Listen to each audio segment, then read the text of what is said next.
नमस्कार, स्वागत है आपका मेरे इस यूट्यूब चैनल हम लोग में, जिसमें मैं पॉलिटिकल डिस्कशन किया करता हूँ। इससे पहले कि मैं विषय पे आऊँ, आप सबसे रिक्वेस्ट है कि आप मेरा ये चैनल सब्सक्राइब कर दीजिए और साथ में उस बेल आइकन को भी दबा दीजिए। तो आज का इस विषय में मैं बात करूंगा पंजाब में जो किसानों का आंदोलन चल रहा है उसके बारे में। पंजाब में कई दिनों से किसान आंदोलन पर हैं और उन्होंने मुख्यमंत्री भगवंत सिंह मान से ने भी एक बैठक बुलाई थी जो कुछ अनकंक्लूडेड रही, और उसके बाद एक बहुत बड़ा स्टेटमेंट आया भगवंत सिंह मान का जो कड़ा था। और उस स्टेटमेंट को मैं आपको एक ट्वीट के माध्यम से दिखाने की कोशिश दिखाता हूँ कि ये देखिए, ये ट्वीट है और इसमें भगवंत मान प्लीज ਉਹਨਾਂ ਨੂੰ ਕਿਸਾਨਾਂ ਨੂੰ ਮੈਂ ਕੱਲ ਕਿਹਾ ਕਿ ਤੁਹਾਡੀਆਂ ਰੋਜ਼ ਦੀਆਂ ਰੇਲ ਰੋਕੋ, ਸੜਕ ਰੋਕੋ, ਪਾਈਪ ਰੋਕੋ, ਆ ਰੋਕੋ, ਉਹ ਰੋਕੋ ਕਰਕੇ ਨੁਕਸਾਨ ਹੈ। ਪੰਜਾਬ ਦਾ ਬਹੁਤ ਨੁਕਸਾਨ ਹੋ ਰਿਹਾ, ਇਕਨੋਮਿਕਲੀ ਵੀ ਨੁਕਸਾਨ ਹੋ ਰਿਹਾ। ਪੰਜਾਬ ਵੈਸੇ ਵੀ ਧਰਨਿਆਂ ਵਾਲੀ ਸਟੇਟ ਬਣਦਾ ਜਾ ਰਿਹਾ। ਮੇਰੀ ਨਰਮਾਈ ਨੂੰ ਇਹ ਨਾ ਸਮਝਿਆ ਜਾਵੇ ਕਿ मतलब मैं एक्शन नहीं ले सकता। किसान कहते डिटेन किया जा रहा है। करांगे जी, करांगे। पंजाब चलूगा इत्थे 3.5 करोड़। तो देखा आपने किस तरह भगवंत मान ये कह रहे हैं कि उन्होंने एक मीटिंग बुलाई थी और उन्होंने कहा कि वो एक केवल किसानों के ही नहीं बल्कि पूरे पंजाब के 3.5 करोड़ लोगों के कस्टोडियन है। और उन्होंने कोई डर के मारे में ये मीटिंग नहीं बुलाई थी। इसका एक्चुअली जो पूरा जो ट्वीट जो अंग्रेजी में था उसको मैं आपको हिंदी में बताता हूँ कि क्या है ट्वीट उनका। ये ट्वीट उनका नहीं है, एक किसी पत्रकार का है।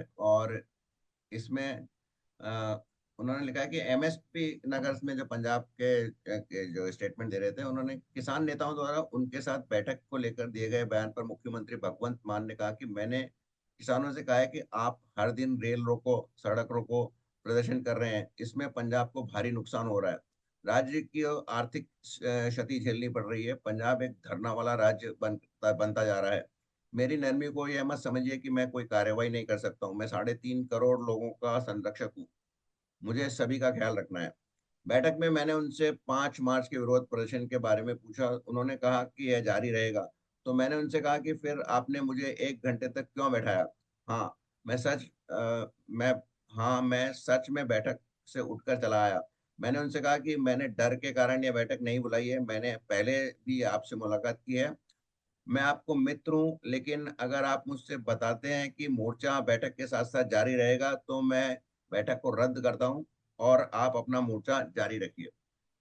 तो उन्होंने स्पष्ट शब्दों में किसानों को कहा कि भाई आप अगर आंदोलन भी करेंगे, मोर्चा भी करेंगे, रेल रोको भी अगर करेंगे, तो फिर मैं आपसे मीटिंग जारी नहीं रख सकता हूँ। वो उससे उठ कर चले गए। अब इस अ, भगवंत मान जो कि आम आदमी पार्टी के सदस्य हैं और अरविंद केजरीवाल जिसके अध्यक्ष हैं, और वो उस समय दिल्ली के मुख्यमंत्री थे जब दिल्ली को घेरा गया था, तो उन्होंने क्या क्या सुविधाएं प्रोवाइड नहीं की थी आम आदमी पार्टी जो फार्मर्स थे उनको। पानी के टैंकर दिए थे, वाईफाई दिए थे, खाना दिया था और कई लग्जरी सुविधाएं भी उन्होंने दी थी ताकि ये आंदोलन जारी रहे। तो जैसा कि स्पष्ट मैं पहले भी कई बार कह चुका हूँ और सब लोग जानते हैं कि ये आंदोलन मोदी सरकार के विरोध था, किसानों के समर्थन में नहीं था। और इस समय जैसे एक बार फिर आपने देखा होगा कि कोई भी पार्टी जो उस समय किसान आंदोलन का समर्थन कर रही थी या कोई भी नेता, वो इन पंजाब के मुख्यमंत्री के इतने कड़े बयान के बाद उनके विरोध में कुछ नहीं बोला। अब ये सवाल उठते हैं कि जब पंजाब के मुख्यमंत्री ने कहा कि मैं 3.5 करोड़ लोगों का रिप्रेजेंट करता हूँ, मैं केवल आपको ही रिप्रेजेंट नहीं करता हूँ, तो मैं फिर इस बात पे आता हूँ कि किसान अन्नदाता नहीं है। किसान भी उस पंजाब के 3.5 करोड़ लोगों में से एक आम नागरिक की तरह है। उनका कोई विशेष दर्जा नहीं होना चाहिए। वो एक ब्रांडेड इंडियंस नहीं होने चाहिए। जैसा कि हम मानते हैं कि किसान अन्नदाता है, कि मतलब वो हमको भूखा नहीं मरे इसलिए वो अन्न हमको देता है, बात सही है, उनका प्रोफेशन है, वो अन्न देते हैं। मैं किसानों के खिलाफ नहीं हूँ, लेकिन मैं उनके अन्नदाता कहने के खिलाफ हूँ। और अगर किसानों को जमीन मिली है तो वो जो किसान आज उस जमीन पर खेती कर रहे हैं, ये उनके खुद के कुछ एक्सेप्शन को छोड़ दिए कि प्रयासों से नहीं है, उनको पुश्तैनी जमीन मिली है। जबकि जो नॉन किसान है, जो नॉन फार्मर्स है, जो शहरों में लोग रहते हैं, जो मजदूर हैं या हम मेरे जैसे फॉर्मर इंजीनियर है, पुराने इंजीनियर हैं, उन सब ने मेहनत करके पढ़ाई करके और वो चीजें हासिल की है। अब जैसे मैं एक ऑटोमोबाइल कंपनी में काम करता था, तो मैं ट्रैक्टर बनना था, तो मैं ट्रैक्टर बताता हूँ क्या, ये मेरा प्रोफेशन था। मैंने अपनी जीविका के लिए एक प्रोफेशन चुना। वैसे ही उन किसानों ने, जबकि वो मैंने चुना। इट इज नॉट दैट कि मेरे को ऊपर से मेरे पिताजी ने इंजीनियर थे, उनके पिताजी, उनके मेरा मतलब मेरे बाप की फैक्ट्री थी और मैं वहां नौकरी पे लग गया, ऐसा नहीं था। वो किसानों ने को उनको पुश्तैनी जमीन मिली, उस पे वो खेती कर रहे हैं। तो उनका जो वर्तमान किसानों का उसका क्या है रोल है, तो उन्हें अन्नदाता नहीं कहा जाना चाहिए, और उनको भी एट पार्ट ट्रीट किया जाना चाहिए, जैसे कि भगवंत मान के इस स्टेटमेंट में इंडिकेशन है। अब चलते हैं कि ये लोग एमएसपी की मांग कर रहे हैं, तो एमएसपी क्यों लागू की गई। ये एक्चुअली 1966 में 65 में भारत और पाकिस्तान का एक वार हुआ था। उस वार में भारत को जो अमेरिका ने वो धमकी दी थी कि पेट पे सीधी लात मारी थी कि हमारे पास सफिशिएंट खाद्यान्न नहीं थे। तो भारत में कृषि उत्पादों के न्यूनतम मूल्य समर्थन मूल्य की प्रणाली पहली बार 1966-67 में शुरू की गई। शुरुआत में गेहूं के लिए हरित क्रांति के एक भाग के रूप में, ताकि उचित मूल्य सुनिश्चित किया जा सके और उत्पादन को प्रोत्साहित किया जा सके। तो खेती के उत्पादन को प्रोत्साहित करने के लिए एमएसपी प्रणाली शुरू की गई थी। 1960 के दशक में भारत के को खाद्यान्न की कमी का सामना करना पड़ा था, और हरित क्रांति को उद्देश्य कृषि उत्पादन, विशेष रूप से गेहूं और चावल के उत्पादन को बढ़ाना था। सरकार ने किसानों को इन फसलों के उत्पादन के लिए प्रोत्साहित करने के लिए न्यूनतम मूल्य की गारंटी देकर एमएसपी प्रणाली शुरू की थी, भले ही बाजार मूल्य गिर रहे हो। एमएसपी पहली बार 1966-67 में गेहूं के लिए लागू की गई थी, जिसमें सरकार ने उसे 54 रुपए प्रति क्विंटल की कीमत निर्धारित की थी।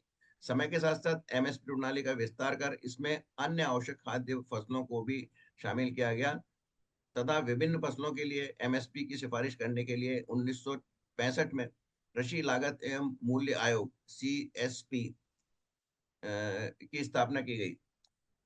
एमएसपी का उद्देश्य किसानों के मूल्य के उतार चढ़ाव से बचाना, यह सुनिश्चित करना कि उनके अपनी उपज का उचित मूल्य मिले, जिससे कृषि को के क्षेत्र और खाद्य सुरक्षा के लिए स्थिर करने में मदद मिले। कृषि लागत एवं मूल्य आयोग सरकार को चावल सहित विभिन्न फसलों के एमएसपी की सिफारिश करता है। वर्तमान में अघोषित अधिघोषित फसलें, मतलब नोटिफाइड फसलें जो हैं, जो सीएसीपी ने 22 अन्य फसलों के लिए भी एमआरपी की सिफारिश करता है, जिसमें 7 अनाज, 5 दालें, 7 तिलहन और 4 वाणिज्यिक फसलें हैं।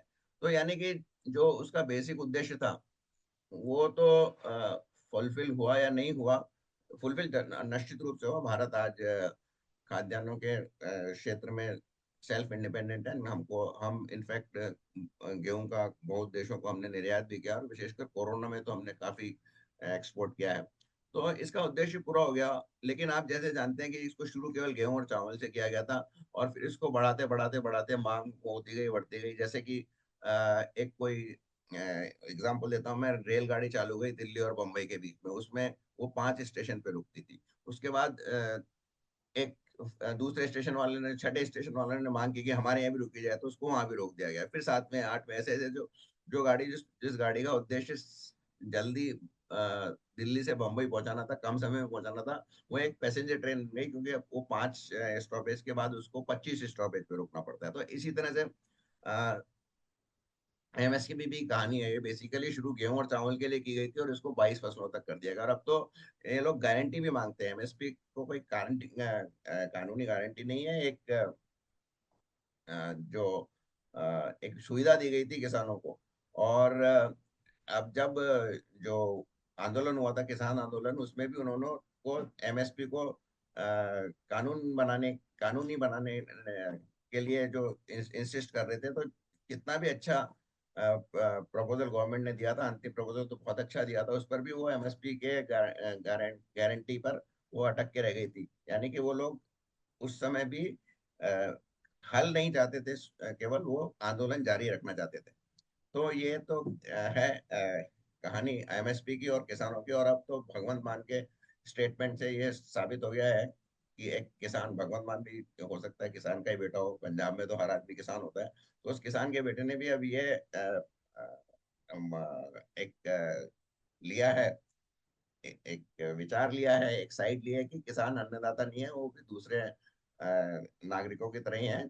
जब उन्होंने कहा कि मैं मुझे 3.5 करोड़ पंजाबियों की का ध्यान रखना है, केवल आपका ही नहीं रखना है। तो आपका क्या ख्याल है? इस ट्रैक्टर दाता को बताइए नीचे बॉक्स में लिखिए। तो बस आज के लिए इतना ही। बहुत बहुत धन्यवाद।